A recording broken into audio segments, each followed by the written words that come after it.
Hello दोस्तों, एक बार फिर मैं ललित मोहन शर्मा अपने चैनल विजय अकेडमी पर आपके लिए आपका क्लास 10 का सेकंड पोयम रॉबर्ट फ्रॉस्ट द्वारा लिखी हुई फायर एंड आइस जो आप देख सकते हैं लेकर के आया हूँ। लेकिन पोयम स्टार्ट करने से पहले मैं चाहूँगा अपने सभी स्टूडेंट से कि वो हमारे चैनल विजय अकेडमी को सब्सक्राइब करें, वीडियो को लाइक करें और जो स्क्रीन पर आपको बेल आइकन है उसको हिट करें ताकि सभी अपडेट्स आपको लगातार मिलते रहें। चलिए स्टूडेंट्स, अब शुरू करते हैं अपनी आज की poem fire and ice.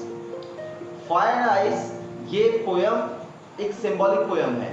Robert Frost, मैंने आपको बताया था, रॉबर्ट फ्रॉस्ट एक ऐसे पोइट हैं जो हमेशा रियलिस्टिक बातों पर अपनी थीम रखते हैं और इस पोयम के अंदर भी फायर एंड आइस के अंदर भी उन्होंने अपनी इसी रियलिस्टिक को बनाए रखा है। अमेरिकन पोइट रॉबर्ट फ्रॉस्ट ने बताया कि फायर एंड आइस, फायर और आइस यहाँ पर सिंबॉलिक है।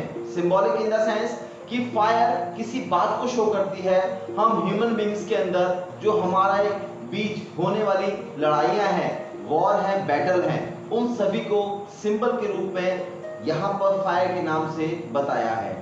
दूसरा वर्ड है हमारा आइस। आइस यानी कि ठंडक। यहाँ पे ठंडक मतलब किसी ठंड से नहीं है, ये एक सिंबल है हम लोगों के ह्यूमन बींग्स के अंदर पलने वाली वो हेट जो हम अपने रिलेशंस, अपने ह्यूमन बींग्स के साथ अक्सर रख लिया करते हैं। यहाँ पर रॉबर्ट फ्रॉस्ट बार बार इस बात पर प्रेशर देते हैं कि अगर हम लोग एक दूसरे के साथ हेट रखते हैं तो किस तरह से हम लोगों को, अपने रिलेशंस को किस तरह से मेल्ट कर देती है और एक दिन जिस तरह से आइस अपना मेल्टिंग पॉइंट आने के बाद मेल्ट होते होते बिल्कुल बह जाती है, ऐसे ही हमारे रिलेशन, हम ह्यूमन बींग्स भी एक दूसरे के साथ इतनी हेट रखते हैं तो हम लोग भी एक न एक दिन खत्म हो ही जाते हैं। अब स्टार्ट करते हैं पोयम। पोयम में जो फर्स्ट वर्ड है हमारा फायर, पोइट इसमें बताता है कि हम लोग कई बार आपसी लड़ाइयों के चलते, बैटल के चलते एक दूसरे को नुकसान पहुंचाते हैं, एक दूसरे को हानि पहुंचाते हैं, हम एक दूसरे को जान से मार देने तक की स्थिति में पहुंच जाते हैं। तो क्या हम ह्यूमन बींग्स इसी तरह से एक दूसरे से लड़ते रहेंगे? इसी बात को उन्होंने हमारी इस poem, first poem fire and ice के फर्स्ट स्टैंजा में शो किया है। चलिए मैं आपको पढ़ के सुनाता हूं। पोइट ने कहा, some say that world will end in fire, some say in ice. From what I have tasted of desire, I hold with those who favor fire. ये था हमारा first stanza of this poem. Poet ने कहा कि कुछ लोगों का ये मानना है कि हमारी इस प्रकृति, हमारे इस वर्ल्ड में, हमारे इस अर्थ में, क्या कुछ लोग ऐसा मानते हैं कि संसार का, इस वर्ल्ड का, our human beings society will end through the fire और बैटल। क्या हम लोग एक दूसरे को एक दिन इसी लड़ाइयों के चलते हुए खत्म कर देंगे, एंड कर देंगे, फिनिश कर देंगे? लेकिन उसी बीच पोइट ने कहा कि कुछ लोग ऐसा भी मानते हैं कि अगर लड़ाइयों से एंड नहीं हुआ तो हम एक दूसरे के साथ पलने वाली हेट्रेड, घृणा, द्वेष की भावना, इन बातों से एक दूसरे को खत्म कर देंगे। उसे कहा from what I have tested of desire, लेकिन मेरी जो मानना है, पोइट ने अपने विचार दिए, I hold with those who favour fire. उसे कहा कि मुझे ऐसा लगता है कि जो लोग ऐसा मानते हैं कि इस वर्ल्ड का एंड थ्रू द फायर होगा, मैं उन लोगों के साथ हूं। आप भी जानते हो कि हम लोग जब एक दूसरे के साथ फ्रंट से लड़ाइयां करते हैं, बड़े बड़े वेपन्स, एटॉमिक पावर और दूसरे बड़ी बड़ी तोप एक दूसरे के ऊपर चलाते हैं, तो कुछ ही मिनटों के अंदर हमारा वो संसार, वो दुनिया जहां पर वो छोड़े गए, वो लड़ाइयां हुई, वो खत्म हो जाती है। तो उसने कहा कि मैं ऐसे लोगों का फेवर करूंगा क्योंकि वो ये मानते हैं कि फायर से सबसे पहले हमारे इस वर्ल्ड का एंड हो सकता है। यहां पर पोइट ने फायर के बारे में सारी बातें करी और कहा कि मैं फायर का फेवर करता हूं। अब चलते हैं दूसरे स्टैंजा पर, जो इसका लास्ट स्टैंजा है। उसे कहा but if it had to perish twice, perish twice, perish यानी कि डाई, मरना। उसे कहा तो क्या इस संसार जगत का दोबारा अंत होगा? I think I know enough of it to say that for destruction ice is also great and good suffice. Suffice यानी कि काफी होगा। चलिए ये हमारा एंड हुआ। पोइट ने दूसरी स्टैंजा के अंदर आइस का फेवर किया। आइस का favour in the sense ice को डिस्क्राइब किया।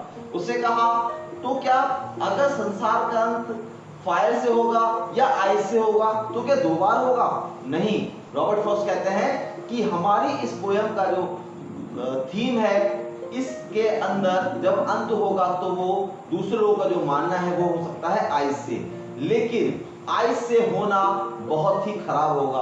आप जानते हो जब दो देशों के बीच लड़ाइयां होती हैं या दो लोगों के बीच भी लड़ाइयां होती हैं तो हारने वाला व्यक्ति जीतने वाले व्यक्ति के ऊपर हमेशा अपने अंदर एक द्वेष की भावना लेकर के चलता है। वो ये मानता है कि इसी ने मेरे सम्मान को, मेरी रिस्पेक्ट को, मेरी फ्रीडम को, मेरी लिबर्टी को नुकसान पहुंचाया है। उसके अंदर ये दर्द, ये गुस्सा, ये उसकी हेट्रेड, जो कि पोइट का वर्ड है आइस, हमेशा बनी रहती है। और एक दिन यही हेट्रेड फिर से उस लड़ाई को जन्म दे देता है और जो लोग आपस में एक दूसरे को या तो नुकसान पहुंचा देते हैं या फिर एक दूसरे का एंड कर देते हैं।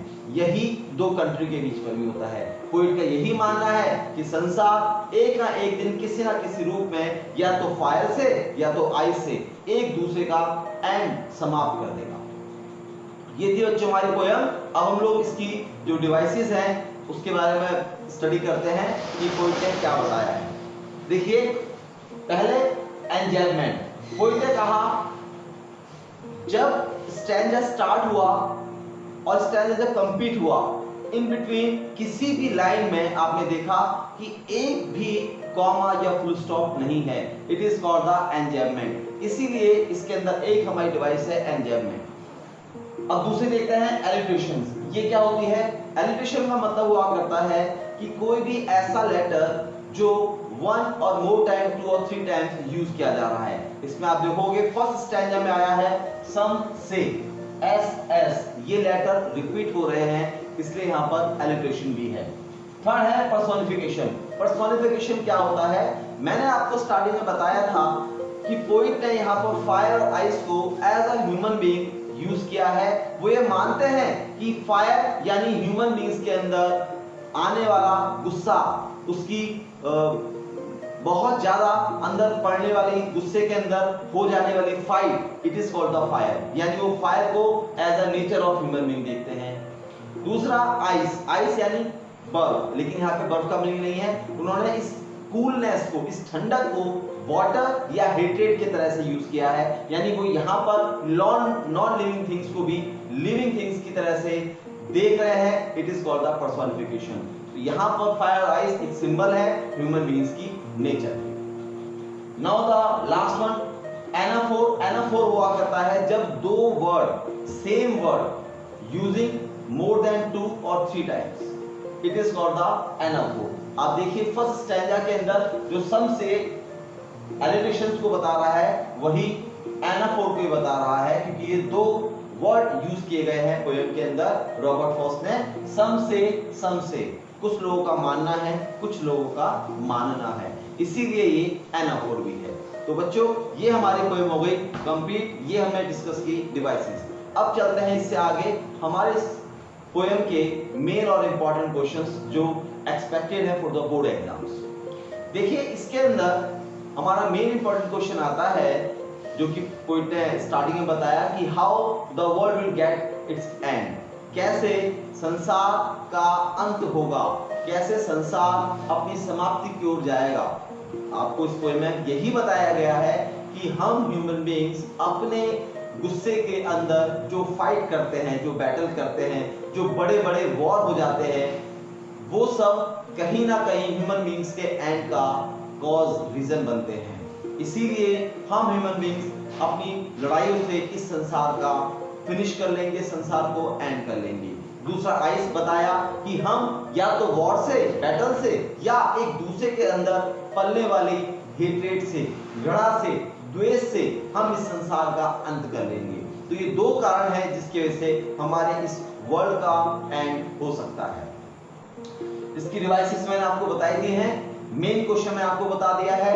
थीम इसकी यही है, ऑन द कन्फ्लिक्शंस। हम ह्यूमन बीइंग्स के अंदर पलने वाले कन्फ्लिक्शंस, मतभेद इस पोएम के अंदर बताए हैं, जिसके कारण या तो हम एंड करते हैं फायर से अपना या एंड करते हैं आइस से। तो ये थी हमारी पोएम बच्चों, आपने इसे अच्छे से स्टडी किया होगा। लेकिन मैं आपसे फिर एक बार आपको याद दिलाना चाहूंगा, इस वीडियो को पूरा होने के बाद, सुनने के बाद हमारे बेल आइकन को प्रेस करना ना भूलें, वीडियो को लाइक करना ना भूलें, शेयर करना ना भूलें और हमारे इस चैनल विजय एकेडमी को सब्सक्राइब करना ना भूलें। Thank you students, so much thank you.